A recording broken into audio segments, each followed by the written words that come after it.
2025. We are completely remote this evening over Teams.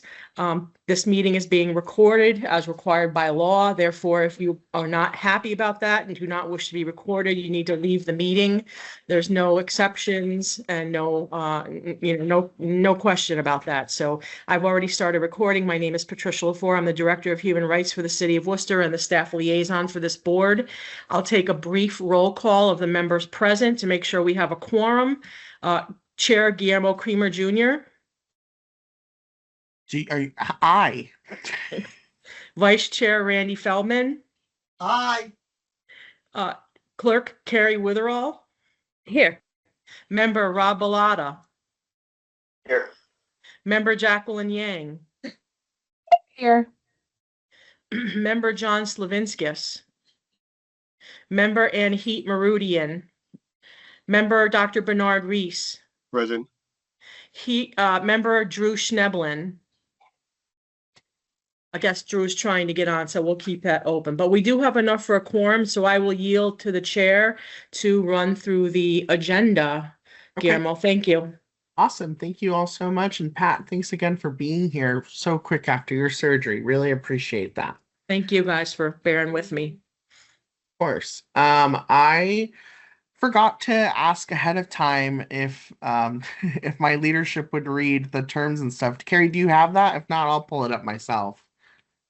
I do. I have that up and ready to go. See, Would you like me to start that now? I would love that, please. Perfect. So Human Rights Commission mission. The HRC was established to promote the city's human rights policy. It is the policy of the city to assure that every individual shall have equal access to and benefit from all public services, to protect every individual in the enjoyment and exercise of civil rights, and to encourage and bring about mutual understanding and respect among all individuals of the city. It is the goal of the HRC to ensure that all city residents are treated fairly and equally by eliminating bigotry, discrimination, intolerance, and prejudice. Our work requires us to address institutional racism so that as a community we can achieve racial equity. Our work also requires us to make visible the unheard, unearned, and unquestioned privilege enjoyed by some members of our community to the detriment of others.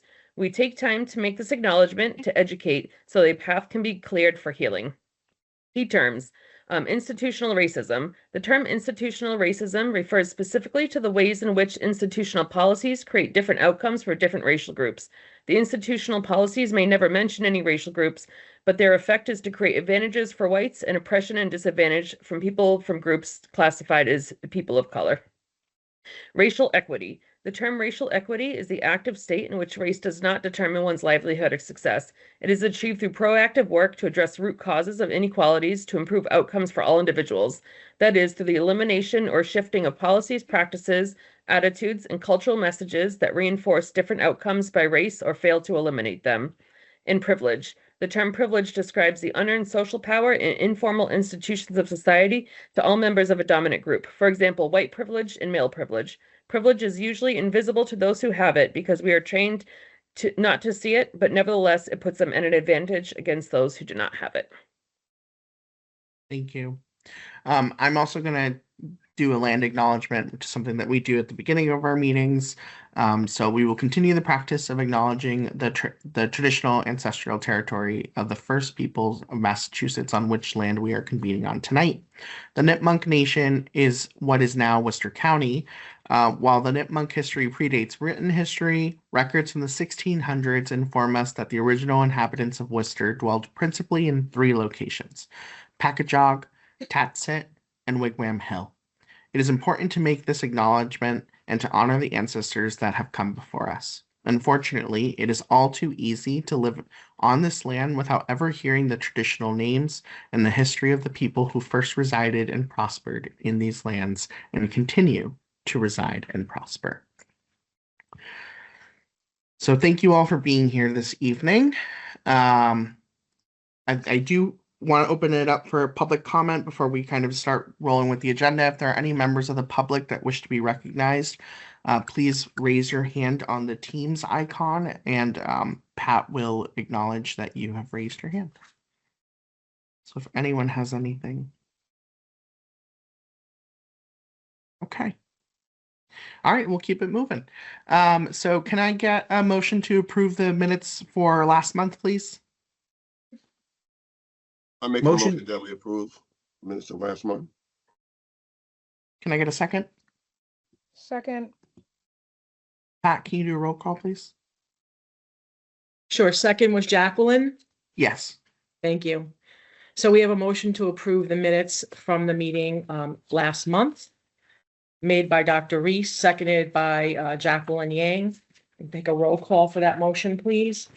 Chair Guillermo Creamer Jr., Aye. Vice Chair Randy Feldman, Aye.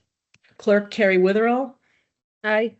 Member Rob Bellotta, Yeah. Member Jacqueline Yang, Aye. Member Dr. Reese. Aye. The motion carries. Awesome. Thank you so much. So I'm going to start with some housekeeping stuff and also just general updates for the commission. First, I'd like to extend my formal congratulations to Rob Bellotta, who won the District 2 election and will be moving on from the Human Rights Commission and serving our city in a city councilor capacity. Rob, thank you. Yeah, I'm really looking forward to you bringing the stuff that we've done here and moving the agenda forward. And so really will appreciate what our relationship will look like in the future. I just wanted to say my congratulations. I'm sure that there are several members of the commission that want to congratulate you, but I wanted to start off the meeting by making it a formal congratulations. Congratulations, Rob, from all of us. Work well done. Good for you. Good for everyone. Appreciate it. Awesome. So some quick updates from me. My meetings with Kevin and Pat still continue. As folks saw, Pat, or might have heard, Pat is unfortunately recovering, but she's strong. And so I appreciate Pat being here just a week after going out for knee surgery. Thank you again, Pat, for your commitment. Kevin and I have continued our meetings. We're going to set up a meeting, hopefully with the department chair soon, and I'll relay back that information as to which department we'll be touching. But, we'll continue our work as we always do. I wanted to talk a little bit about the meeting that I missed last month, which I know that Randy very graciously led. So that's kind of the next step on the agenda here. I apologize again for not being in attendance, but I was out of country, and so I really appreciated Randy stepping up and filling those shoes. But I heard it was a great meeting, and so I'd like to kind of open it up for the commission to discuss any thoughts, any feedback, or Randy also to sum it up as well as to what he walked away after that meeting with. So, Randy? Okay, well, I thought it was a real in-depth look at a real timely issue and problem, a human rights problem. And it's not something that we dealt with in depth before until this meeting, I thought. And there's a lot of local things that intersect with a lot of national things. There's a lot of unknown things about people's rights, both individuals, civil rights, as well as ICE's rights. And I thought that we got a good look at some possible solutions and some ways to try to approach what's going on, and definitely a greater understanding of immigration law and beyond just the headlines on the news, but real in-depth understanding of how it's really working on the ground. So I thought it was. I thought Alex was fantastic. We all did our part, and I think it worked out real well. Any commissioners have any insight? Yeah, Carrie? Yeah, I just once again want to thank you and thank Alex for that presentation. It was very, very well done, very helpful. It's been very helpful for me in my work, working with students in the school. I've shared the recording of the meeting with several people as well. So just wanted to thank you again for all of your hard work and information. Was very, very helpful and continues to be. Yeah, for sure. I think that it's one of those things where things are moving so rapidly, and so it's interesting to have the recording for folks to go back to and stuff. So thank you, Randy, for organizing that and for taking the lead on that. Any other comments? Is this something that we think should happen in a year? Or, like, is this something that I think that would folks appreciate us having these types of conversations at a certain cadence? I'm curious if the commission has any thoughts on that. I wanted to give a little context to people what to think about to answer that question.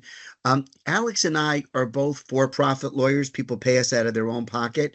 We're certainly on the non-greedy end, both of us on the for-profit stuff.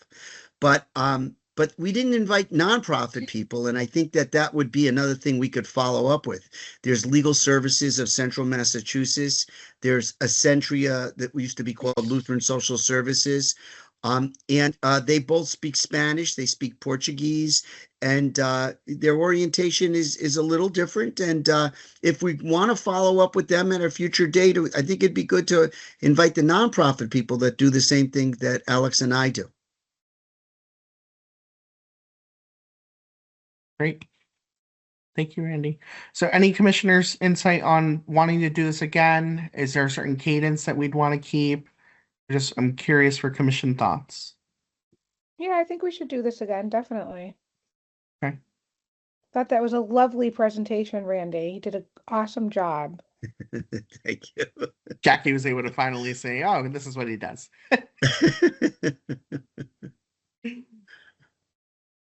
Great. Okay. Awesome.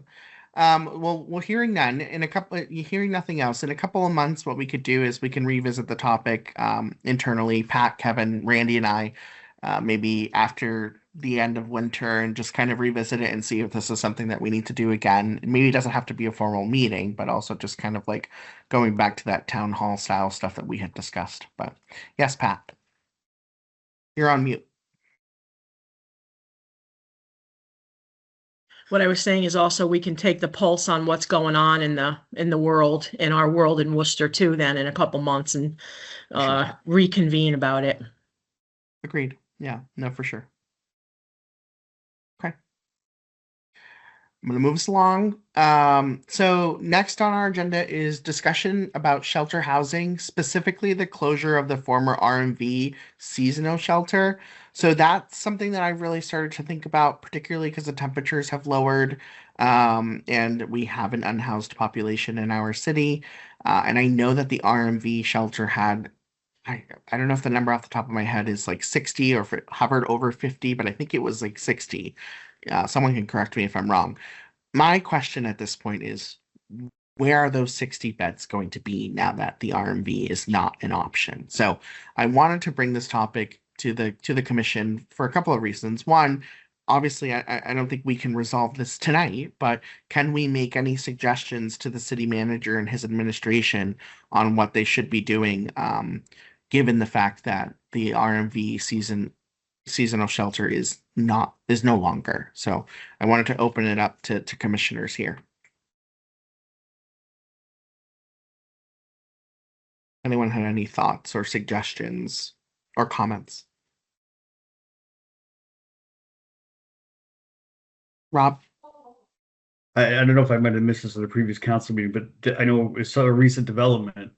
Is this going to be, and maybe this might be a question Kevin might be able to answer, like, was this discussed at council recently through your office, or is there any, just curious, like if there could be any like background information on this, if there's any information possible, or if it's a, developing thing. Good question, Rob. It's still developing. There hasn't been recent conversations. I would need to follow up with the city manager on updates on that. But there hasn't been any recent conversation, at least at the moment. Kevin, do you know if there was an order that was put forward by the city council? I think the last conversation was through city council, but I'm not sure how long ago, and there is an order out there, but I'm not sure what it was on. But I know it was discussed at city council at one point, or brought up at least. Okay. I'm wondering if we could request the city manager's office to explain if they have a plan to make up the 60 beds that were at the RMV. Is that something that Pat or Kevin, either of you think there's a red flag in requesting that information? I don't think there's a red flag in asking about it myself. Because obviously, we need to know that there's a substantial amount of beds that is missing. Yeah. What Plan B is. Yeah. Mhm. Okay. And So then, I wouldn't be surprised if HHS is involved or someone from that department that might provide an overview if it doesn't directly come from the city manager's office. well, that's my hope, right? Is we make, Yeah. so the request that we make would be to the city manager, and the city manager can direct it to whomever he'd like. But I think that that request comes from us to say, we'd love to hear what the plan is to make up the 60 beds that the RMV no longer has. And go from there. Okay, so then let's do that. Can we make that into a formal motion, Pat? Yes. Can I get a second, please? I can second that. Thank you, Carrie. I saw Randy do it, but he did not have his mic on, so Carrie gets that. There you go. You're So right. we have a motion before us regarding requesting the city's plan to replace or recover the lost beds that were previously at the former RMV location in Worcester, and outline of what the plan is moving forward. It is a motion that was made. Who made the motion? I guess I put Chairman? it forward, yeah. Motion by Gare, seconded by around. Carrie, correct? Correct. Right. Okay, so I'm gonna take a roll call on that motion, please. Chair Guillermo Creamer Jr., I Vice Chair Randy Feldman, Aye. Clerk Carrie Witherell, Aye. Member Rob Bellotta, Aye. Member Jacqueline Yang, Hi. Member Dr. Bernard Reese. Aye. The motion carries. Any other things related to the shelter in general that folks want to address or want to consider putting forward, or like a motion or request from the city manager's office? Okay, so when we get that report back, Pat, let's just have a follow-up conversation as a commission. Hopefully we'll get something before our next commission meeting, just given the fact that we're going to be dead in the winter at that point. So Yeah, there could be some, really important things unraveling right now, even as we speak. So, 100%, yeah, Yeah. for sure. yep, for sure. okay. All right. So next on the agenda is a discussion regarding fuel assistance for city residents, specifically how residents will be made aware of availability of funds and how to access, as well as programmatic guidelines that prohibit utility shutoff. So I wanted to bring this forward for personal reasons, but also because I think it's really important as a city for us to have a conversation about it in the capacity of a human rights commission. I grew up in Worcester and recall cold winters, and I think that there are too many families that live in our city that have to think about whether or not their heat is going to get shut off. And I think one of the most important things that we can do as a commission is task the city manager's office to make sure that they are putting the instructions on fuel assistance, the instructions on how to get these services in front of the residents of Worcester to as many residents as possible. I think that oftentimes folks that need assistance don't know where to start looking. There are some incredible programs that do great work in our city, but they don't touch everyone, right? And so what are we doing as a city to ensure that every resident that is signed up for the automatic phone calls that happen, that get mail from the city at one point in time, how are they getting this very critical information in front of them? And even with the callback, for example, I also have some questions about that too, because I know that homeowners get calls from the city when stuff happened, but I'm a renter and I've never gotten a call from the city about leaf cleaning or trash pickup being delayed. And so I think that these are the types of questions that we should be asking ourselves when our city is majority renters. And so my hope is that we as a commission can have a conversation centered around what can we task the city manager's office to do when it comes to fuel assistance and what that looks like in our city. Is this something that the manager's office should consider at a greater deal than they currently are? I'm not saying they're not doing enough, but can we do more? So I wanted to open up the floor here and just kind of hear from commissioners. Here, are you hearing things from fellow neighbors? Or are there things that are interesting you in terms of this topic? I wanted to kind of open the floor. I just wanted to know, I'm Mary Beth Campbell from Worcester Community Action Council that administers fuel assistance in the area. So if there's questions, I'm here to answer them per Randy's invite this evening. Thank you, Mary Beth. I appreciate you actually being in attendance. Thank you. I forgot that Randy had extended that. Thank you, Randy. Mary Beth, thank you so much for coming. Yeah, we have so many questions that we don't know how to answer. So thank you. We really appreciate you being here. Happy to answer any questions you have. So I guess I'll kick it off, and commissioners, please, interrupt me if you have questions as well. But Mary Beth, I'd love to kind of hear really quickly from you. So you all are a nonprofit entity as your own, like you don't actually have city funds to do your work, correct? We're a 501c3. We're primarily federally funded through the Heating Energy Assistance Program. But we currently do, and through COVID, we have had ARPA dollars. Okay. So the city just recently, at the end of October, announced a $100,000 use of ARPA dollars for heating assistance due to the federal shutdown. But in total, we've received about $1.5 million of ARPA dollars through the city over the last couple of years, in addition to the federal funds that we get. And all of those funds tend to go right back out to residents in the form of fuel assistance? Yes, we pay vendors mostly. So we pay the heating bills through about 60 or 70 different types of vendors, or through utilities. Okay.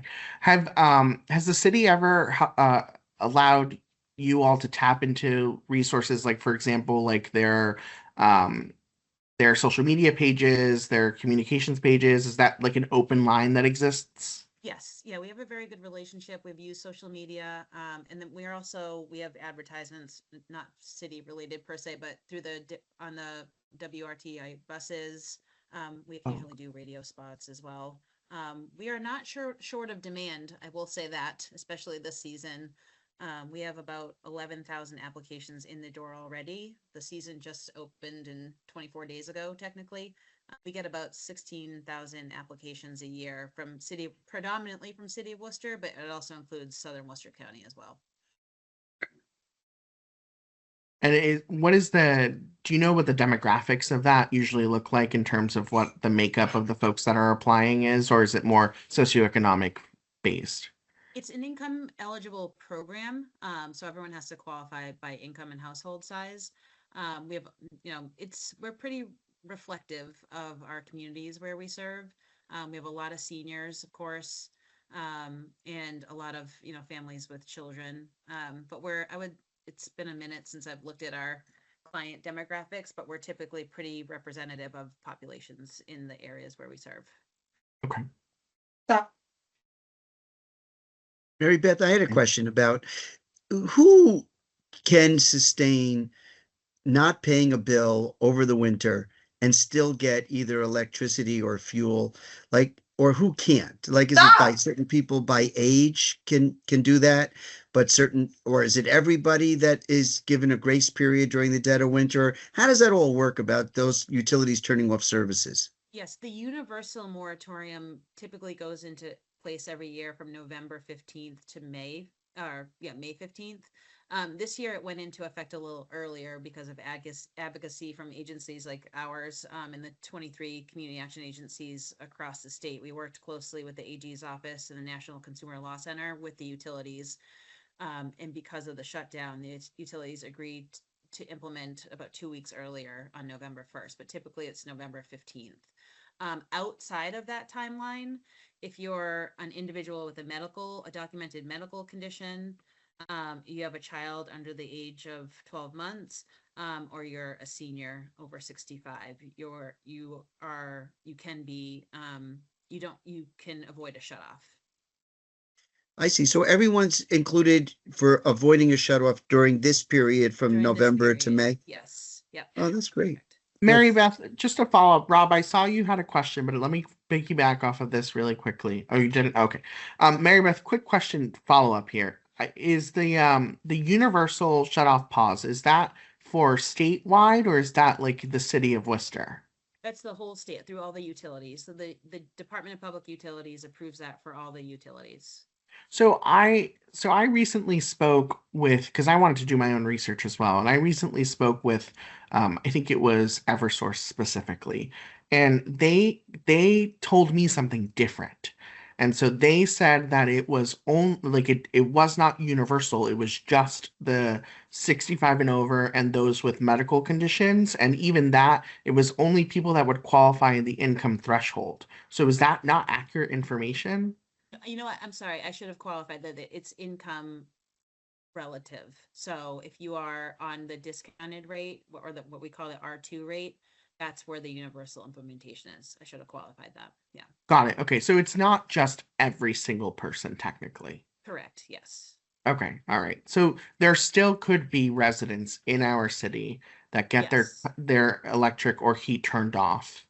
Yes, yes, they can come to our office though, and we can help them if they're income eligible. We can help them get that discounted rate, and then we can also help them get turned back on.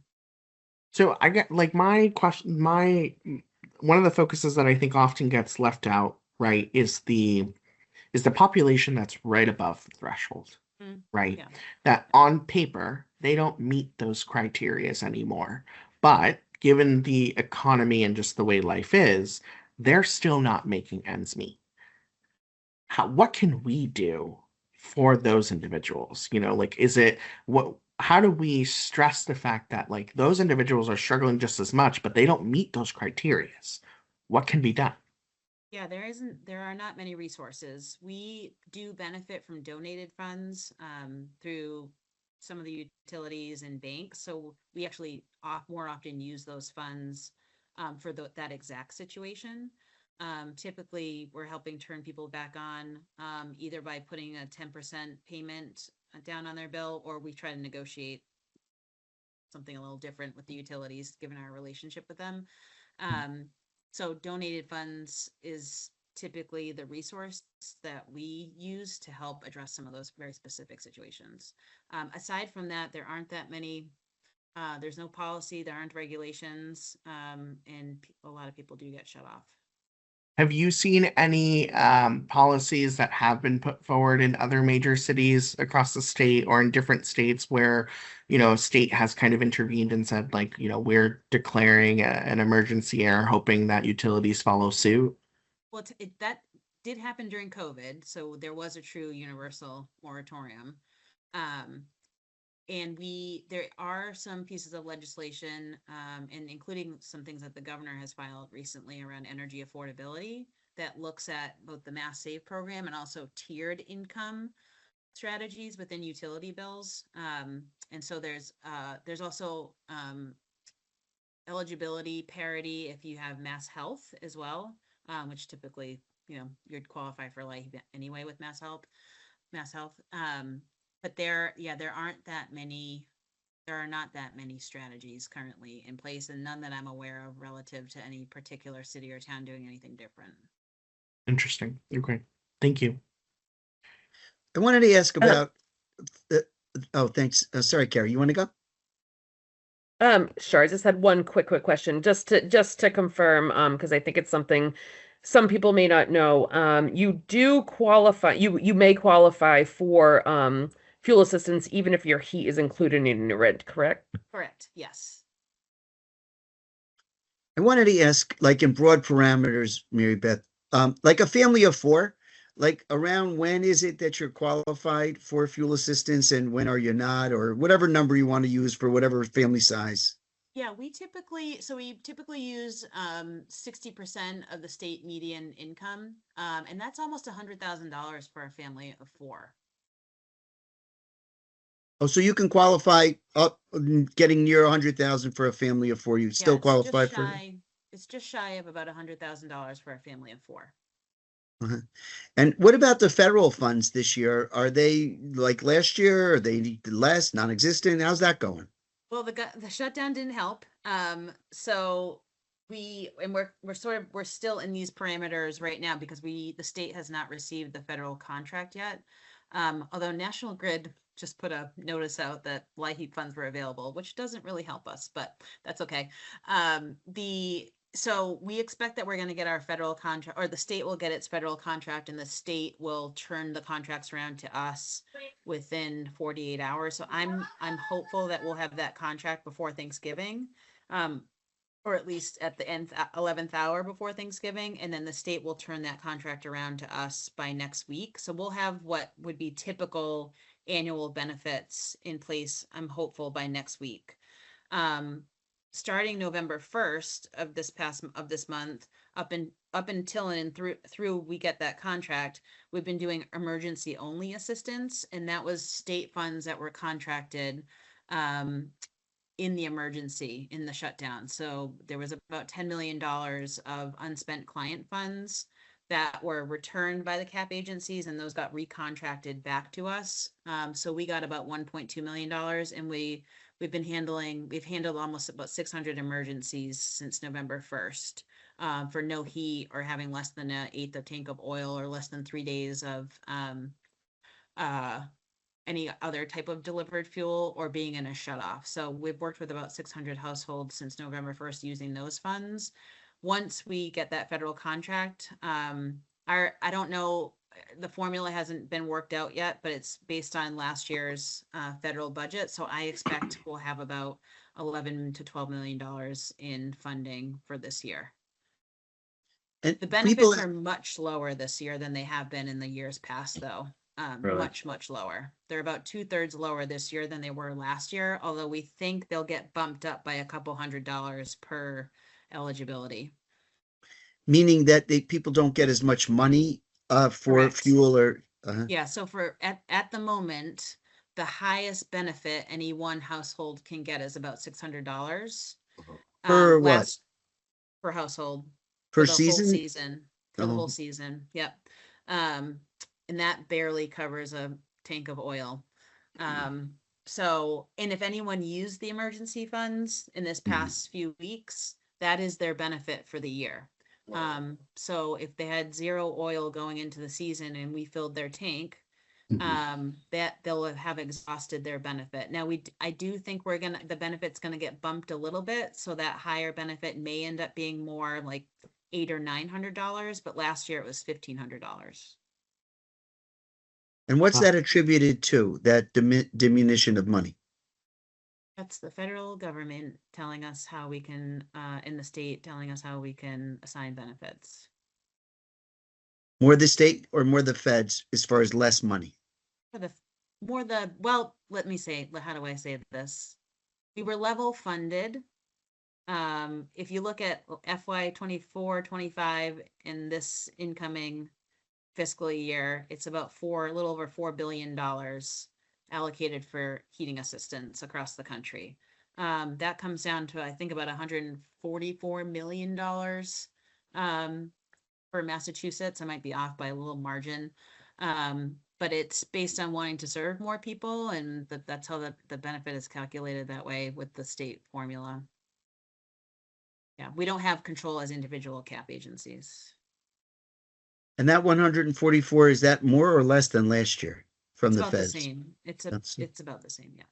Nice. And most people, when they contact you, do they use the phone? Do they go online? Do they walk into your fairly new place of business? How do they contact you? All of the above. We have one of the most robust, there's a state online portal. Our agency has one of the more robust and users of that, of the online portal. People can take a picture, they can upload everything. It's pretty easy and it's pretty quick. If they have all of their documents, but we still get a lot of walk-ins, especially with emergencies. Seniors tend to want to do applications over the phone, if they can mail their documents in. But we mail what we call recertification applications. So for anyone who was a previous year client, we mail towards the end of August through now, applications for people that were clients last year. So we get tens of thousands of pieces of mail throughout the season. And we probably at any one time, we probably have 40 to 50 people in our lobby as well. Wow. We serve Dr. about Reed. 30,000 people a year across about 16,000 households. Yes, to the chair. Mary Beth, my question is there any type of agency that deal with grandparents that they may have themselves, let's say single parents, that taking care of their grandchildren?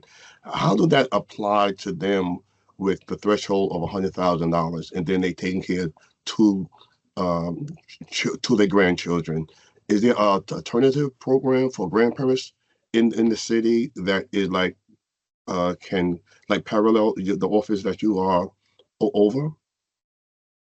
Well, it's not, in that example of a household of four, the total income of the household needs to be less than $100,000, but it varies by number of people in the household. But anyone who meets those income thresholds across the chart of income per household members is eligible to apply. We have a lot of seniors and grandparents who are caretakers for their grandchildren. And we work closely with the senior centers across our region. We work closely with the Council on Aging as well to do outreach events and making sure people are aware of their accessibility for the program. And we also have done appointments where we help people, we do intake for the program as well. So a large portion of our clients are seniors, and many of them are grandparents taking care of their grandchildren too. No, because I think it's a program that last year that the clergy was got a hold to some money, what have you, and I directed some of the members of the community, the faith-based community, to go to the library, and they was giving out fuel assistance, they was giving out food assistance, what have you, cards going to market baskets. So I just know, were you aware of that program that was in? Yeah, we typically send staff to the library. So that was probably our staff there at the library. Okay, thank you. Yeah, libraries, senior centers are big partners for us. That's great. What about materials in schools? Have you all partnered with Worcester Public Schools to get materials out to Yes, them? we work closely with the wraparound coordinators. And right now we're working very closely with the wraparound coordinators on food security. So we purchased through the United Response Fund 4,000 gift cards, $100 gift cards for the SNAP gap that we were anticipating in November. So we issued 1,000 gift cards through Worcester Public Schools through the wraparound coordinators, but we also complement that with information about all of our programs as well. So can I ask you a question from your perspective, as someone who is an executive director for this type of work? Would you consider utilities a human rights issue? Oh, absolutely. Yes. Okay. Absolutely. I mean, if you sit in our office for one day, I don't think Guillermo, I know your background a little bit, and I know Randy a little bit, and Rob certainly. So I don't think any one of you would need to sit in our office to understand what I'm saying. But no, this is absolutely, I think it's a right like anything else. Yeah. Okay. Okay. So with that, I've got two things that I'd like to think about and I'd like to put forward. And of course, I'll open it up for conversation with the commissions before we vote on it. So the first thing was very intentional because I asked this question. So given the fact that I too believe that utilities are a part of human rights when it comes to being able to live with dignity and to try and live our best lives. So the first thing I'd like to do is to put forward a motion that asks the city manager to declare that utilities are in fact a human right, and to further embrace that utilities understand that they should do a universal shut-off agreement during the winter time, where it doesn't matter whether you're in the low rate or in the high rate, that it's universal, the same way that they did when it was necessary a couple of years ago. So I think that that's like a far-reaching conversation that can happen, but I think it's an important conversation that the city manager's office should have, that utilities are definitely a human right, and that type of declaration should be taken very seriously. So I wanted to open it up to commissioners before voting on an actual motion. What are your thoughts, if any? I'm not sure about that. Not sure about that. Certainly you don't want anybody freezing, that's for sure. But I don't want to be accused of advocating a plan where people could say, I just don't want to pay. Like massive amounts of people who can afford to pay don't pay because we're saying you don't have to pay during the winter. And I like the needs-based system. Maybe it can be more than $600. That definitely should be more than $600 a season, and probably the income levels, I don't know what they are for one or two people, maybe they're insufficient. So I certainly would like a more robust system, no doubt about that. But I hate to create a system where we're advocating for people of means just to say, I don't have to pay, so I'm not going to do it. And then we have all sorts of economic problems with utilities. So, it's just my first thought on it. I could be convinced otherwise, but that's what I'm thinking about it. Rob? That's the other thing I want to say is like a counterpoint to that is most people that can afford probably like don't want to force themselves to deal with like a mark on their credit. Like you know what I mean? Like only people that are really in need are really not going to do this. I don't think it's like, I don't know if that makes sense, but I think like I don't know. Plus, besides it, I don't know if it's as big of a thing as people who taking advantage of that as it is of what Mary Beth is pointing out, like the number of applicants. And the other side of it too is that like just not having buildings heated, that can be really dangerous too for just tenants and occupants and building structure, and it can snowball beyond the human cost. And so I'm supportive of the motion by Commissioner Kramer.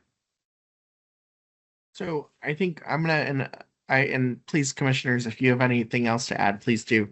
So here's my thought process, Randy, because I totally hear you, right? I think that when you look at it from that lens, like it obviously there's a red flag.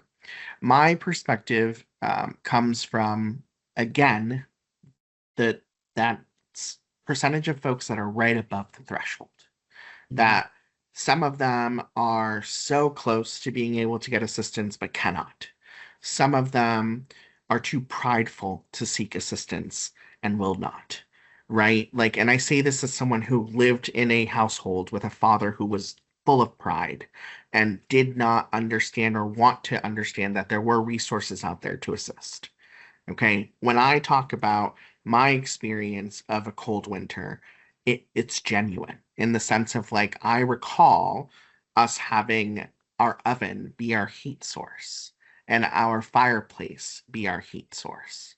And I don't shame my parents for it, but I know for a fact that I'm not the only one that experienced that in a third floor triple decker apartment in Worcester. Right. And so I think that that's what I'm thinking about is I'm thinking about those folks. It's the hidden lower middle class, right? Like if you're looking at it from a socioeconomic lens, it's those folks that are still very much kind of teeter-tottering the line of like, I can get assistance, I can't get assistance. That's who I'm thinking about. So I think that when I'm looking at the winter months, because if someone just says I don't want to pay, well, guess what? Come when the weather gets warm, you're going to be the first one in line who's unfortunately going to get this turned off, right? But I think when it's folks that are desperately trying to make sure that their utilities are staying on through the winter, they're going to make sure that they're working to try and make that they're not on that list for a shutoff come March 15th. Like that's who I'm thinking about. It's the people that I don't want any resident in our city to think January 6th or January 7th and it's like it's freezing cold. Like I'm really concerned that I'm going to get my power turned off, but my income is just a little too high and certain qualifications aren't there for me, right? Like that's what I'm thinking about. Carrie? Yeah, and Graham, I really want to I think echo that last piece that you just said, and that's what was in my mind when I was listening to you both speak previously. I there's a term for people right on that cusp. I just heard the other day that I hadn't heard before. really that edge of where you make too much money to qualify for assistance, but you don't yet make Correct. enough money to pay your bills. And I mean, I was a single teen parent. That's where I spent my 20s, right? Was needing assistance to pay the bills, all while trying to make sure I didn't go over that edge to when then I wasn't going to be able to afford to pay the bills.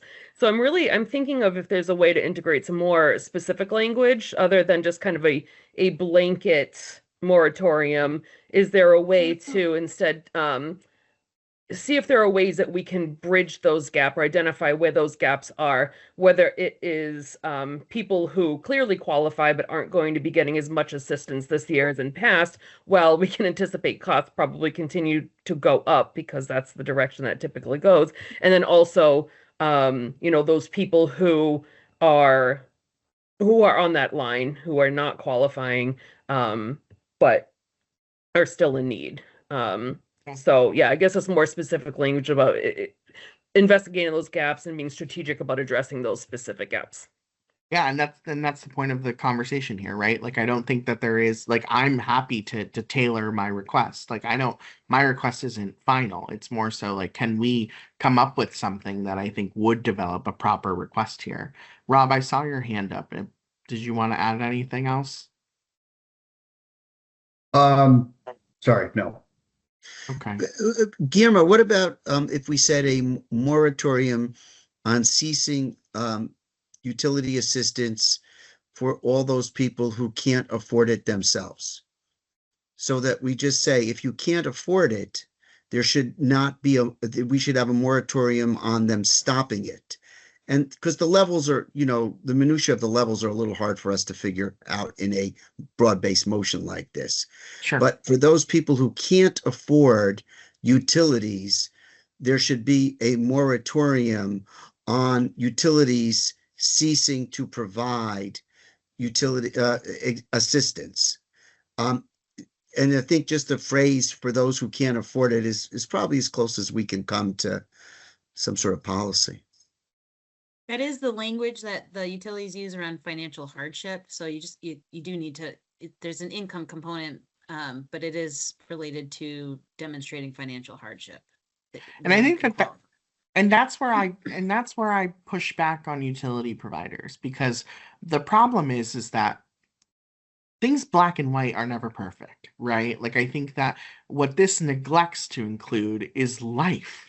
Like, there's families that are making 6 figures, but that doesn't include all of the, like, what if they're also assisting their other family that lives in another town, right? Like, that income isn't at their disposal anymore, but it's pivotal to their mom who they're giving money to, right? Or like their sister that they're helping out with rent. And then at the end of the day, they're not able to pay that utility bill. And not because they don't want to, right? Not because they're trying to abuse the system, but because the $600-700 electric bill, which is happening, is not affordable.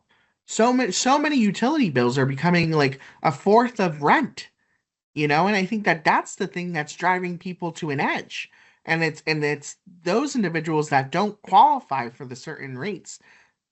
That's who I'm genuinely concerned about. I obviously am concerned about everyone here, but like, it's those people that are really in the shadows of being able to reach for something. And unfortunately they exist, and I don't think it's small numbers.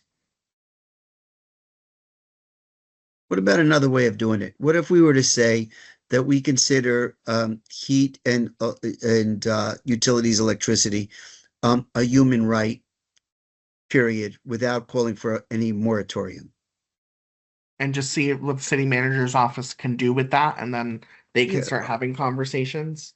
Yeah, our sense of it is it's a human right, and everybody, one way or another, has to have heat and electricity during the cold winter weather months, late fall, early spring, winter weather months. I'm not against that. Mary Beth, can I just ask for your honest opinion here? Does this type of request or comment towards the city manager's office help your work or make it harder? I appreciate that question. I think it's a very nuanced. I'd have to give you a very nuanced answer. I mean, like I said, we are not short of demand, and we have a limited amount of funds. And that's, there's been some helpful efforts. I just put some stuff in the chat regarding the tiered discount rates, and I also put the chart for the income eligibility by household in there too. We see a lot of households coming in with very high arrearages in the thousands and thousands of dollars. We can pay 10% or 25% and get them turned back on, but they're still carrying a huge amount of arrears. And if they, to your point earlier, Guillermo, or 50+% of our residents here are renters, people are moving around a fair amount. There's a fair amount of people moving from rental to rental, and utilities will not turn people on an account where they owe that much. So we see that a lot as well. So it's a little bit of a catch-22. These benefits do not help solve the challenge of people being in thousands of dollars of arrears. $600 doesn't even fill a tank for anyone that's up to date on their bill.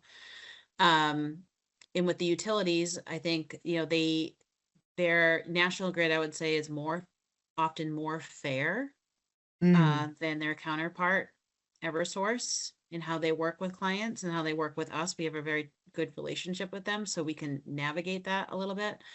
But it's people end up choosing to put utilities in their 10-year-old child's name in order to get turned back on. So there's a real catch-22 of declaring a moratorium or asking for declaration of one where people find relief, but also to Randy's point, they don't often pay the bill either.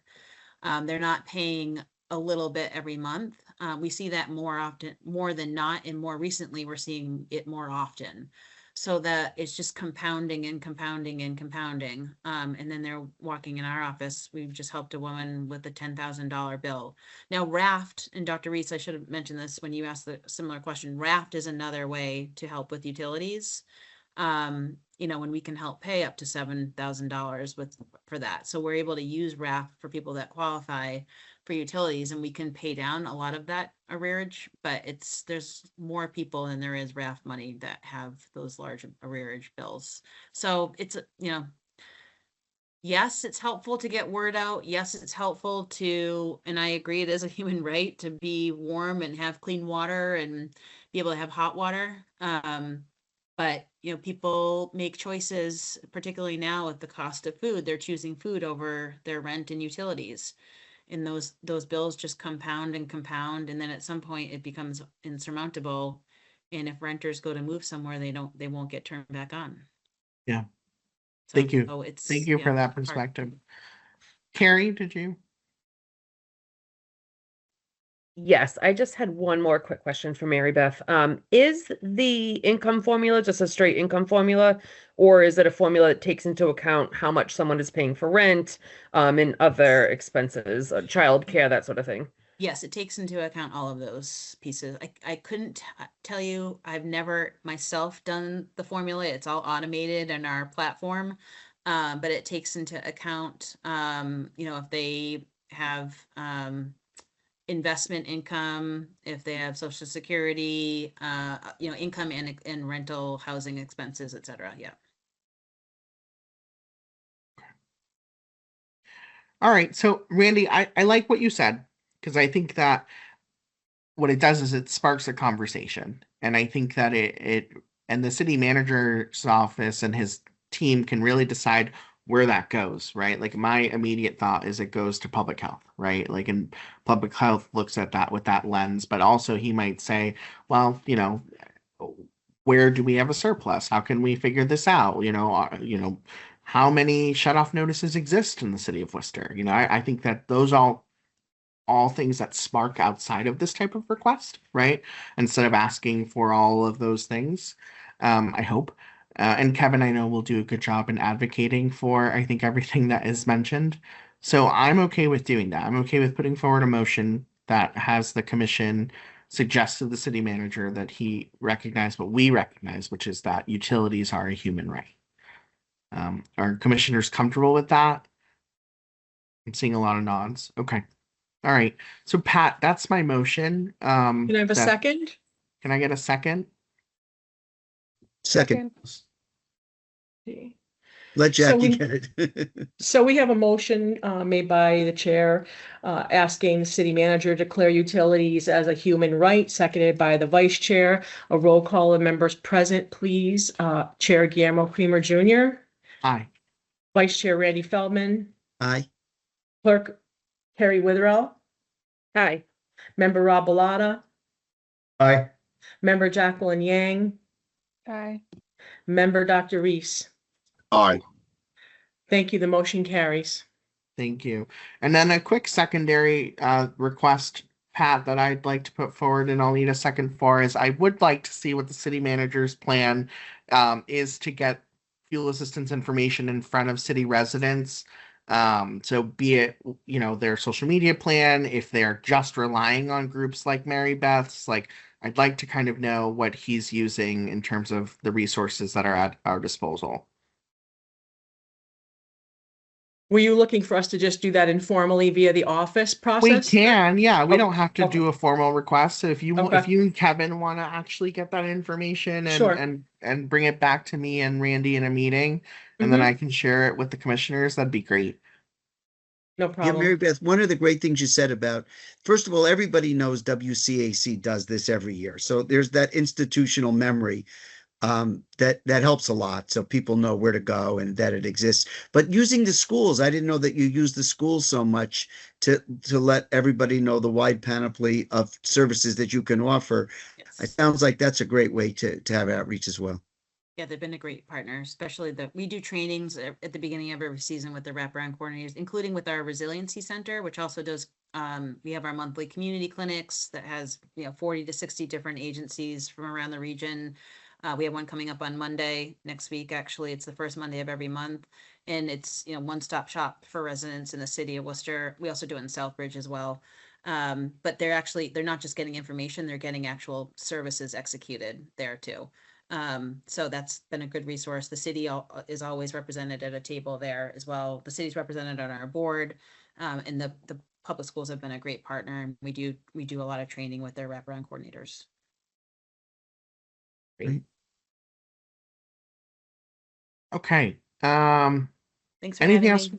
Oh, Mary free Beth, to- thank you so much for stopping by. I really I'll put appreciate my it. contact in the Thank chat, you, Mary just so you Beth. have my email. And anyone can feel free to reach out to me with any questions. Thank you. Thanks so much for coming. No problem. Thanks for inviting me. Have a good night. Sure. You too. Bye. All right. Any other things before we move on, folks? I really appreciate the conversation. I think that we all added good perspectives, and it's terribly unfortunate that that's what's happening throughout our city in terms of folks being cold. So, okay. So next on our agenda is a discussion regarding HRC's previously requested Worcester Police Department report. Randy, did you specifically want to touch on something here? Yeah, I two things. One is I wanted to see, I wanted to ask everybody if they want to take this up, the Worcester Regional Research Bureau report that came out, and advocated for some sort of oversight of the police, whether it be civilian or otherwise, some sort of police oversight besides its internal affairs department, BOPS now. And I, the city council, I'm sure will take this up sometime next year after the city manager makes a recommendation, taking the input of the Worcester Research Bureau. So, I thought there's, obviously we should make some statement and we should educate ourselves on this Research Bureau report. And for timing, I if people agree with that, for timing, I didn't know if people thought maybe December's like too busy for people to read such a long, dense document. Maybe January would make more sense. Maybe some people want to wait until the city manager makes a recommendation, but then it's sort of the city council's purview at that point. And I don't think anyone will care what we think at that point because the city council will decide. So I thought we should probably, delve into that and make some sort of recommendation. maybe in January is a good time to do that. I'm open to it all. I mean, December is a busy month for folks. I totally recognize that. I think usually in January things are smooth sailing for me. Like I would love to pick it up in January. We'll lose Rob by then, but that's okay. He'll be off doing better things. Yeah, Randy, I'm in support of that. I feel like, I'm newer to the commission, but it seems like this has been a recommendation or, a topic of discussion for a long time on this commission. And I know that it was something that came up even in Anna Heat and I's presentation a couple of months ago. So I do think it would be a good idea for us to put out our own statement while this is, also being discussed in other avenues. And I think January would be, a good time for that. So we can keep that, Randy and Guillermo and Kevin, we can keep that fresh on our list of topics and lead off January with that, if that's what you're interested in doing, and then maybe just ask the members to look at the report and come ready to have a robust discussion about it. Is that what you're thinking? Yeah, I think so. And then maybe we could send the link to it. I mean, everybody could Google it themselves anyway, but maybe just to make it easy and convenient to everybody, we could send around a link. I'll send it out to everyone. I have it ready to send out to everyone. I just didn't want to clutter everybody's email with something that wasn't actually happening tonight. Yeah, makes sense. It's an interesting report. It has some good historical, I think, context too, which is always, I think, helpful or always interesting. And then, so I guess we're settled on that because I had a follow-up with Kevin about, all right, Kevin, about the city manager getting back to us about the redactions on the police misconduct reports. How are we doing on that? So from our last meeting with the chair and the vice chair, I think we talked about 3 different options. We had proposed that between the 4 of us, including Pat, talking about an in-camera review, or Randy had also mentioned maybe just giving what we currently have at the moment, or giving the full thing. So I did talk to the city manager's office about doing an in-camera review process, and that's something that they're toying with at the moment. So I just wanted to bring up what we discussed internally first. So I did bring that up with them, and I'm hoping that by next week, when I do my check-in, there's a decision made on that. But it seemed like we may tease out or look into the in-camera review type of option. So for people who don't know what in-camera review means, it means you can't take the documents away. You go to a place where you're going to just read them yourselves, and they will stay where they are. And then somebody can, I think, write notes and give a report that way. The other options we were thinking about was we were asking why it's taking so long. If the city manager early on in Kevin's tenure said that there would be a redacted misconduct reports available to us, and now it's a year later and we don't have them. And I know that in other venues, other people who've requested something similar, they've got those things much quicker. And Kevin made a very good point, is that we've asked for things that are years long, not just for one person for one issue. And so I said, Kevin, another way to do this could be whatever they've redacted so far, maybe they could give us what they've redacted and we can start with that. And then we would be able to say what we're mostly interested in. For instance, when the police chief came to speak to us, he made it real clear that most of the admonishment of misconduct, of things that people did wrong, were paperwork violations, things that people didn't do by submitting the proper paperwork at the proper time in the proper way. And maybe those are things that aren't really very important to us. It's not like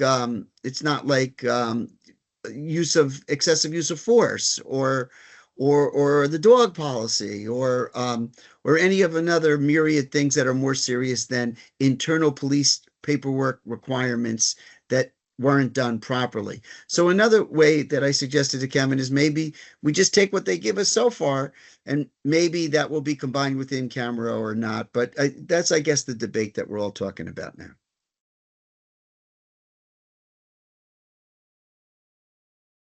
And just to put into context, not that it will impact this commission, but with the amount of requests that the law department is juggling, for public records requests, like they have their own orders on how they address things. So they're just getting a lot. So I try to be mindful of how to work with them on that. And so one of these options I'm hoping can work, whether it's the in camera or just give what we have. So the city manager's office is aware, and hope I can get back to y'all next week on what the direction will be of what based on the options, which one would work. Just to get that information to y'all quicker. Thank you. Okay. All right. So, Kevin, I'm gonna ask you to go last, if that's okay. Can I do that? I'm gonna ask. I'm gonna ask a request from you, Guillermo.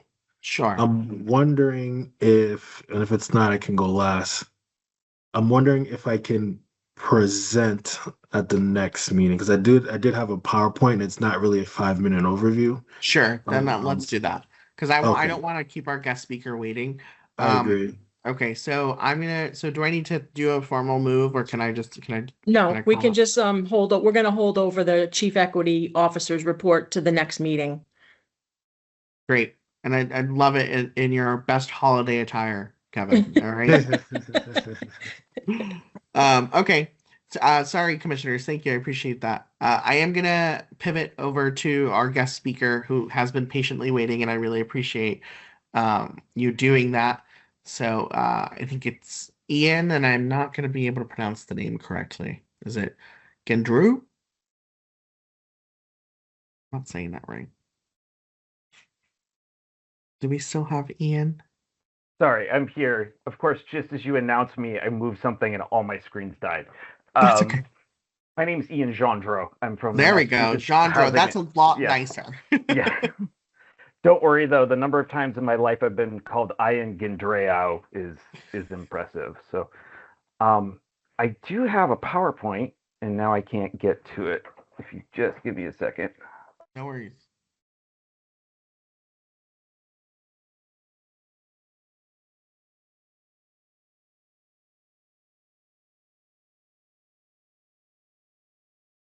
Ian, this is Patricia. You should be all set to share your screen. Okay, thank you. Yeah, for some reason one of my screens went blank. So I will try to talk and do my PowerPoint at the same time. So again, my name's Ian Gendreau. I'm with the Massachusetts Housing and Shelter Alliance. We are a nonprofit. We're based in Boston, but we're actually spread out throughout the state. I actually live here in Worcester. Rob, I'm in your district, so congratulations. I'm happy to see that. So it's very exciting. Our main role in the state is as an advocacy organization. We work primarily around individual homelessness or housing for folks who previously experienced homelessness. We've been in existence since I think the late 90s at this point. But like I said, we're connected all over the state. In terms of Worcester, we're closely affiliated with the Central Mass Housing Alliance. They're one of our member agencies, but we've also worked with the Worcester Housing Authority and a few other agencies within the city. So just a quick overview of where we are, what we do, that sort of stuff. Okay, I'm going to try to share my screen now. Let's see if this works. Okay, if you can just tell me.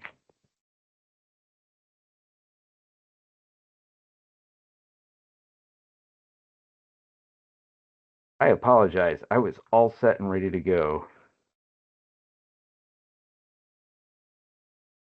I don't know that this is going to let me do this. Okay. Anyway, I'll go through this without my slide deck and I'll try to figure out as I'm talking to you. This is really obnoxious. I sincerely apologize for this.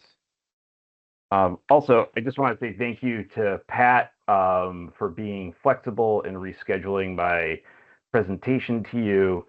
I messed up last time and got my dates wrong. So No problem. Thank you for you being flexible and coming in tonight. yeah, absolutely. In the context of what I want to talk about today, I'm here to present on permanent supportive housing. I do want to acknowledge that a lot of what I'm talking about today is in serious jeopardy at the moment. A week and a half ago, the department or HUD released its annual notice of funding opportunities. And historically, when that happens, the COCs, which are the continua of care in Massachusetts, we have 11 of them. For Worcester, it's Worcester County COC. COCs have assumed that they are going to get at least level funded, if not more so, by HUD on an annual basis. We have to go through this competition every year, but the expectation is that we would receive level funding.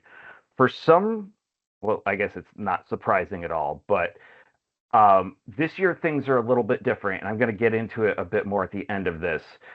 But programs like permanent supportive housing are in great danger right now, especially those with federal funding. This NOFO, I'll get into it a little bit. Best case scenario is that programs will be funded at 30% of what they were funded at last year, and worst case scenario, it's 0. So just keep that in mind as I'm talking about all this stuff. I think I have this worked out now.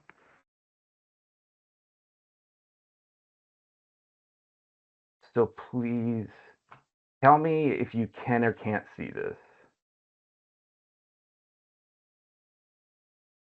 We can see it. Great. Okay, now I can't see you, so just bear with me on it. Okay, so who are we? Like I said, the Massachusetts House and Shelter Alliance, based in Boston, Massachusetts. We have, shoot, I'm so sorry. This is really obnoxious. This is embarrassing.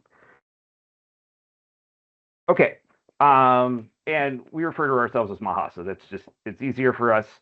We've been around for over 30 years. We partner with agencies, mostly nonprofits, but also with municipalities around the state. We have a very close working relationship with the Executive Office of Housing and Livable Communities, where we receive funding from them, but also distribute funding on their behalf. And we work through the entire process, everything from engaging with agencies who handle street outreach and shelter programs, all the way up to agencies that provide permanent supportive housing. Our focus is more on the permanent supportive housing side of things, from pre-development to development to operations. So basically whatever is needed. Like I mentioned at the beginning, our primary focus is as an advocacy and policy group. We work very closely with a number of state reps. We speak with state senators. We have a lobbyist on our payroll who works very closely with us and with the state in trying to advance solutions to homelessness around the state of Massachusetts. We also do funding and technical assistance. So funding, we send out through 2 programs, one called Home and Healthy for Good, and another called ISS, which is actually the Individual Homeless Systems Program. I don't know what happened to those acronyms, but those 2 programs primarily support permanent supportive housing programs around the state, mostly in services and operations, though some of those are in development. We also partner with United Way and some other agencies on a program called MASH that has put out millions of dollars in permanent supportive housing development over the last few years. On the technical assistance side of things, primarily through Home and Healthy for Good, we work with providers and communities to strengthen the systems that they have in place to allow for a quick response to homelessness and to housing. And again, everything from working with, an agency or a COC on outreach to currently homeless folks, all the way up to permanent supportive housing. There's a lot of innovation that goes on within our agency. We sort of serve as an incubator for a lot of different ideas and programs to try to get a good sense of what's going to work. We were one of the pioneering agencies for master leasing in Massachusetts, where we go in and we rent an entire building and then sublease to people who are exiting homelessness. Currently, we're working on a project in Haverhill that's going to incorporate United Healthcare as a payment source and a funding source, not just the sort of normal ways through Medicare, but they're actually going to be funding the program directly, or at least part of it. And then lastly, we're a convening agency. The CEO of Mahasa works very closely with the state and convenes all the continua of care. Today, we had a large meeting of a couple hundred people from around the state talking about this NOFO I was mentioning, but also we have a community of practice and other things. But you guys are all interested in supportive housing, and that's why I'm here today. So what exactly is supportive housing? When you think about subsidized housing, often what most people think about is just the financial aspect of it. So you're generally paying around 30% of your income. So if you make $100 a month, you're paying $30 a month, and that can be adjusted for child support or anything like that. It all depends on what program you're in. But there are other elements to it. So there's case management. So you've got someone who's dedicated to working with you on whatever your needs are. That might be getting to a food bank to get food. It might be paying your utilities. It might be working towards getting a job. There can be parenting and life skills coaching, substance use treatment. Sometimes there's employment services, mental health services. A lot of agencies partner with like Elliott Community Human Services or DMH to get supports for their tenants. And then primary health services, which is becoming more and more of a thing in homelessness as housing is being recognized as healthcare. But what's important to everything that you're seeing on the screen right now is none of them are required. These are all things that case managers work with clients to move towards if they're able to and if they're ready to. All of the permanent supportive housing that we work with in Massachusetts operates under the idea of housing first. And housing first is the idea that you get someone housed and then you take care of whatever other needs they have. And this, as I'll get to it in a little bit, flies sort of counter to what the federal government is proposing now. But there should not be any restrictions to getting into permanent supportive housing outside of a couple of small legal things, depending on the program. Sometimes sex offenders, for example, we have to be careful where they're going, or if someone, was cooking meth in a unit, that's a no-no. But otherwise, there are no requirements to get into permanent supportive housing. You do not have to be sober. You do not have to have a job. The goal is to get you into the housing and then work with you to sort of further yourself and the things that you need. So in Massachusetts, it's estimated that there are around 13,770 households that are homeless. That number is increasing every day right now. And it is important to note that the term household will mean just an individual. Sometimes it depends on whether you're talking families or individuals. And about 30% of those households need permanent supportive housing. So around 90% of individuals and 10% of families. And in order to be eligible for permanent supportive housing, generally you have to meet one of a couple of criteria. The first one is chronic, and chronic homelessness is you have been homeless for a long period of time. It's generally a year or more, though how a year is defined varies from COC to COC, and you have some sort of disabling condition. So it's mental health, it's physical disability, and it can be substance use. Again, another thing that's changing right now.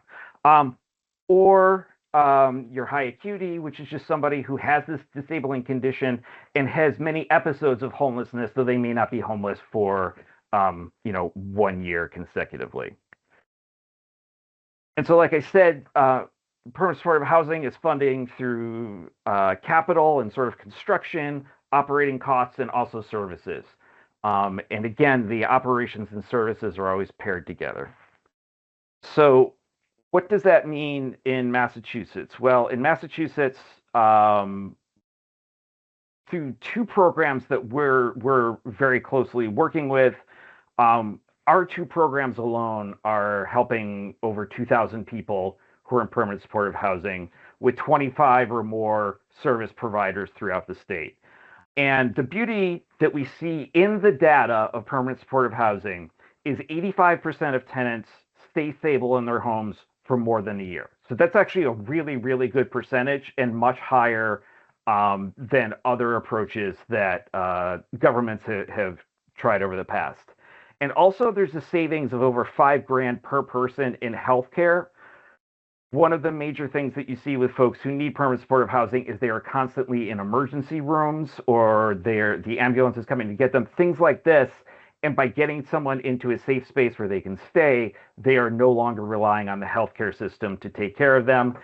They are able to focus on some of their own needs. And when urgent medical reasons arise, they are already inserted into a system that will take care of them rather than needing to use emergency services.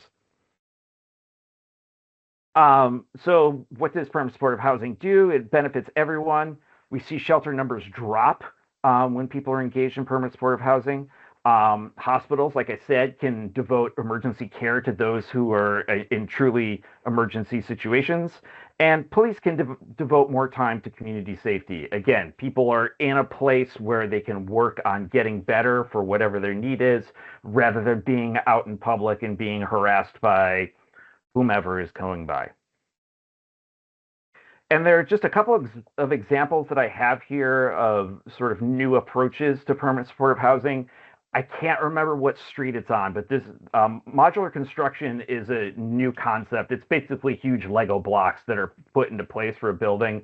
And there's a new one in Worcester that just started construction earlier this year. I think it's Witherell. I think it's Witherell Street. Yeah. And Randy, you have a question? I thought it was Cambridge Street, but maybe Rob knows better than I do. But it's a big new thing, and it's doing great. Yeah, it's really exciting, and we're hoping to see more of it.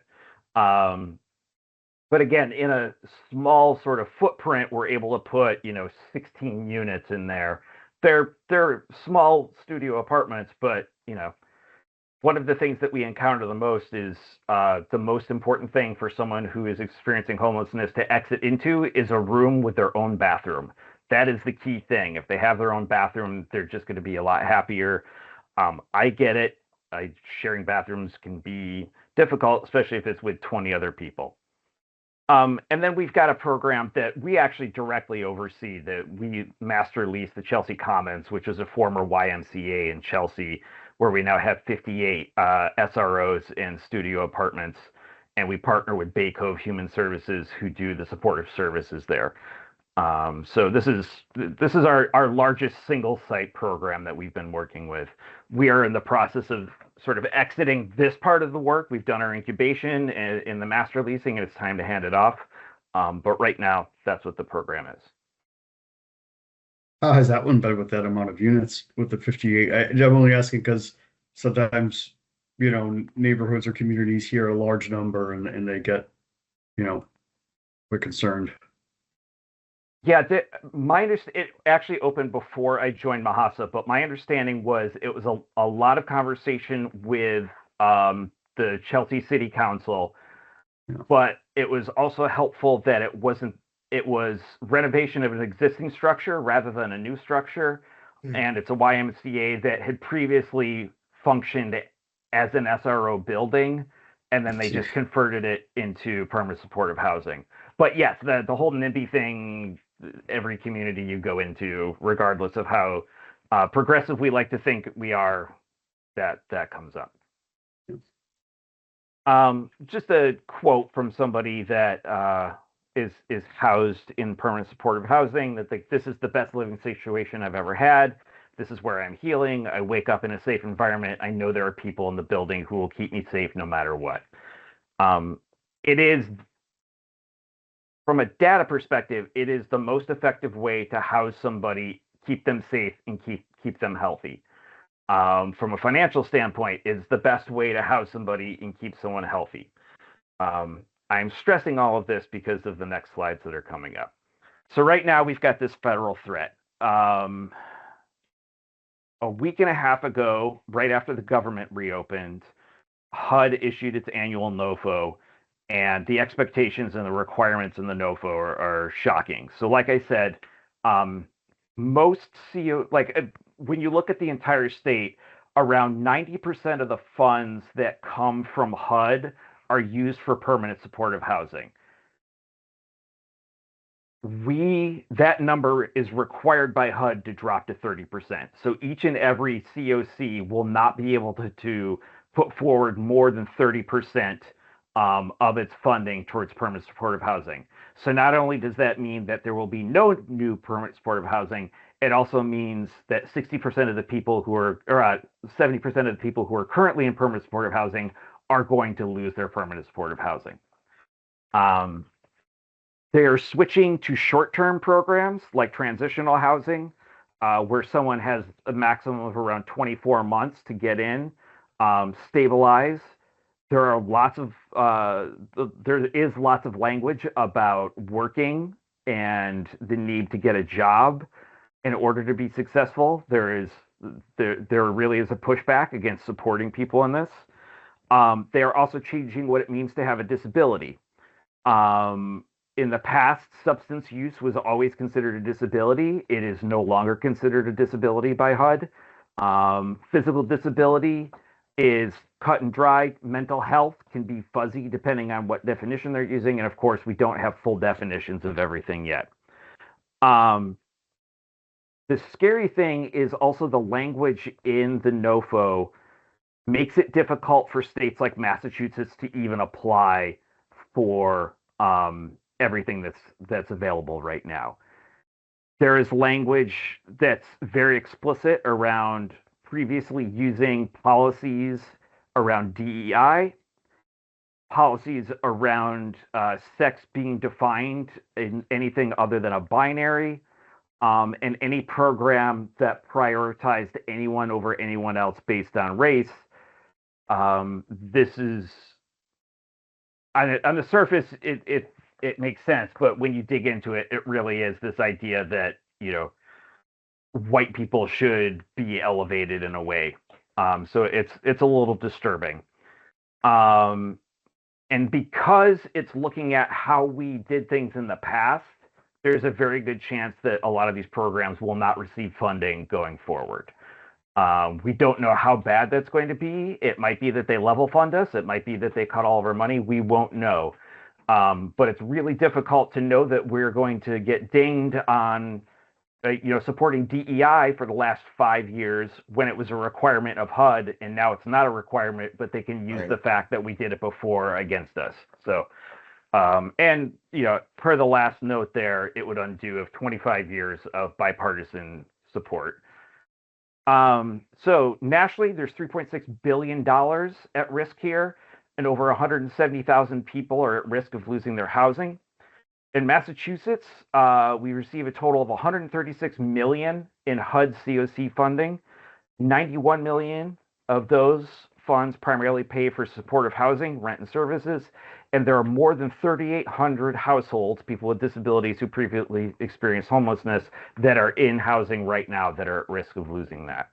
And this is just on top of the fact that in order for Massachusetts to keep up with the need, we need to build somewhere around 10,000 units of low-income supportive housing by the year 2030.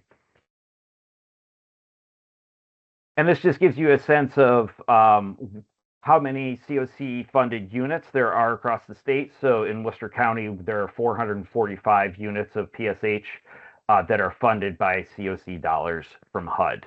There are other programs that fund it too. The programs that we oversee through the state, that funding is entirely different and not subject to any of these concerns. But a lot of us are going to be scrambling to use those funds to cover for the gaps in what's happening at the federal level right now. Okay, so that's a lot of information, and not all of it is exciting to hear, but that just sort of gives you a simple kind of 10,000 foot view of what's going on. And I wanted to make sure you all had a chance to ask any questions or make any comments about stuff that you might have. I think that's the unfortunate part with this type of work, right? Is that it's not usually like happy dandy every time. And so it can take a lot of emotional toll on folks. But no, really appreciate the presentation. Thanks. And the work that you do, honestly, and the work that you all are doing, because I think it's critical work. And it's crazy to think that this is considered kind of like an innovative idea, which is like, no, it seems self-explanatory, right? Mhm. Like, let's house people and then start working on everything else. Yeah. Especially when like that was the government model, like 60 years ago, 70 years ago. It's like, let's house people. They did after World War II and then forgot about it. Yeah. Right. Thought that was a great presentation about something that we hear just snippets about in the newspaper, and we don't know anything about the details of how any of this works. And it was great to have you explain to us in depth what's going on, at least, as an overview. For instance, I never heard of the HUD COC mechanisms before. We always hear about housing first and those kind of things, but we don't really know how that all comes to be and what happens and anything like that. What are the challenges, and now what are the financial challenges? So I was wondering, this is different than HUD funding affordable housing in general. Then this is more specific to people who are formerly homeless, and then doing housing for those folks, not affordable housing in general. Is that right? Correct. This is a special sort of subset of affordable housing where it's housing layered with services, whereas normally affordable housing is just about cost. And this is just a small little parochial thing, but we're very proud of that modular construction company here in Worcester, and it seems like that could really bring a lot of changes to the industry as well as to formerly homeless people. And we're hoping that I was so happy to hear that on a statewide level that people had heard about it and started to incorporate what they could provide. I think there's quite a cost savings apparently in that. It's a cost. Well, first of all, Mahasa was one of the initial funders of it too, so we get to brag a little bit there. But there's two parts of it. There's cost saving, and the other part is it's expedited. Building permanent supportive housing at a minimum takes 5 years. There are so many hoops that you have to jump through. There's so many grants you have to get raising money. This project I was telling you about in Haverhill is great because it's just a private developer who's building everything, and then we're going to move in and do our stuff. So the whole thing's going to turn around in like 2 years. But yeah, modular housing can really take care of a lot of those hurdles that you have to deal with. And so, we're in an unfortunate situation right now where we're really focusing on retaining housing. But when we can get to a point of building more, that's a focus that Mahasa particularly is really interested in driving home, because there can be so much good done from it for a smaller cost and in a faster amount of time. And this is something that you probably shouldn't comment on, but I'm just going to throw out there.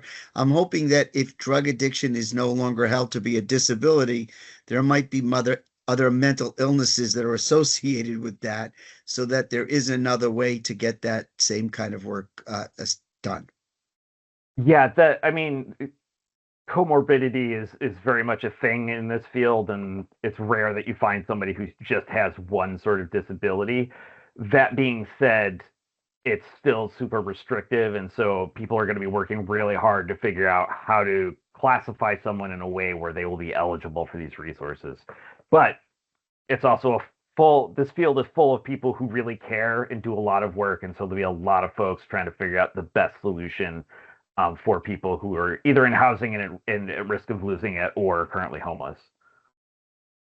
Thank you. Thank you for everything you do. Thanks. Rob, did you have a follow-up? I guess my question was just with the project on Winfield, like how many entities were involved in putting that project together? That's a good question that I don't have the answer to. And That's if my okay. screens were working better, I could pull it up. But I know there were a few groups involved in that. Yeah. But off the top of my head, I couldn't tell you. I personally wasn't involved in it, so. No, that's fine. I think, yeah, it's just the housing first and supportive housing. It's just, I know it's something that Dr. Castile, before, she retired, talked a lot about, and just, I think it's always great that, the Human Rights Commission here, like, continue to push against that stigma, because that's like such a huge thing when it comes to building. It's like the, financial hurdles, but then the hurdles of, concerns of neighbors. And that's, I think, something that, like, those seem to be the two biggest challenges. But it's great to see projects like this come online. Yeah, and I don't know if any of you are familiar with what's happening at Oriole Drive right now. But that's another large project where there's been some community pushback, and that will be a significant project. That is going to take a long time to get moving, especially given everything that's happening at the federal level. But yeah, that's another project where it took a lot to get the community to say yes, and then the community started to say no after they agreed to things. So it's a challenge. Yeah. Is that going forward now? We're also involved in that. We have our tentacles and everything. But we've put a lot of funding into that project. I think we've put like $3.5 million into that so far. And we had a meeting with Worcester Community Housing Resources and the state a few months ago, just sort of narrowing some stuff down. I don't know exactly where things stand at the moment. Again, everybody's in crisis mode right now since the NOFO came out. And so new developments have kind of been put to the side for a little bit while we can figure out how to save what we have. And that 13,000 or so, 500 around there figure, is that the amount of people served, or is that the amount of chronically homeless people in the state? That's the number of people who are either in PSH or need PSH. So it's kind of a combination of both. I can't remember again, this is really frustrating because I can't pull my stuff up. I have some documents that give you exact numbers of how many folks we've got around the state, and I just can't get to them right now. Yeah, I think it was the second slide. So those are people then that more are receiving services, are not just total amount of chronically homeless people, you think? Or is that the amount of chronically homeless people? Okay, so in the state of Massachusetts, we have around 9,500 units of permanent supportive housing altogether. So that's families and individuals. The number of folks who would benefit from it, I think, is the 1,300 number. Give me just a second here.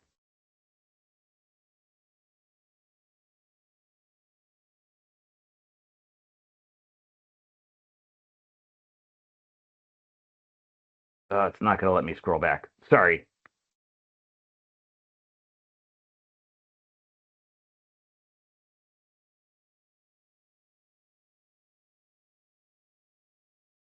Yeah, so the 13,770, that's the total number of homeless households in the state. And that's everything from EA shelters, which are families, to folks staying in individual shelter, and folks who are staying outside. Another thing that's important to note is during the mass influx of immigrants, was it last year and 2 years ago, a huge number of those folks ended up in Massachusetts. So our family numbers increased at a tremendous rate over a short period of time. And so our homeless numbers increased in a way they didn't anywhere else in the state, because we are the only state in the country that is a right to shelter state. So anyone who is homeless has the right to go into shelter. New York City is a right to shelter city, but the state of New York is not as a whole. So our numbers are inflated compared to other states just by virtue of that. And then we're a hub for New England. So, Boston tends to be beyond Boston's size compared to the rest of the state. There's also an additional number of folks who come into Boston from New Hampshire and Maine and other places, just because that's where the services are. So you do emergency shelters as well as housing first when people stop being homeless and start to be housed? Yep. Yeah, we fund I think all the shelters we're funding right now are actually in Cambridge. We've tried to move away from funding those too much, and so they can get their funding directly from the state rather than us as a pass through. But yeah, there's a couple of shelters that we fund in Cambridge right now.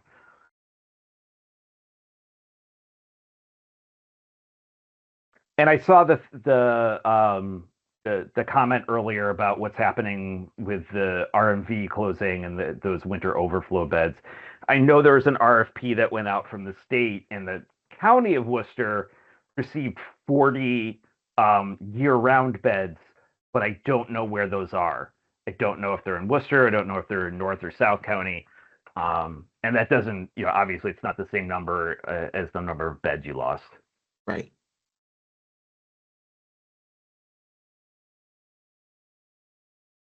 Okay. Does anyone else have any more questions for our guest?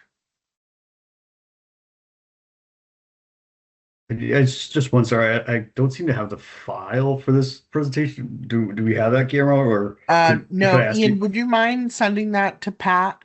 Yeah, And then sure. Pat I can can- circulate it amongst the commissioners. Okay, thank you. I can do Yeah, that. absolutely.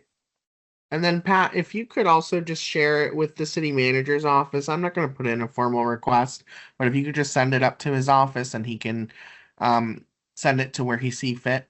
Sure. Thank you. I know in the past we were involved in a couple of committees here with Worcester. Was there a street outreach committee a couple of years ago, maybe pre-COVID or early COVID? Our agency has been involved.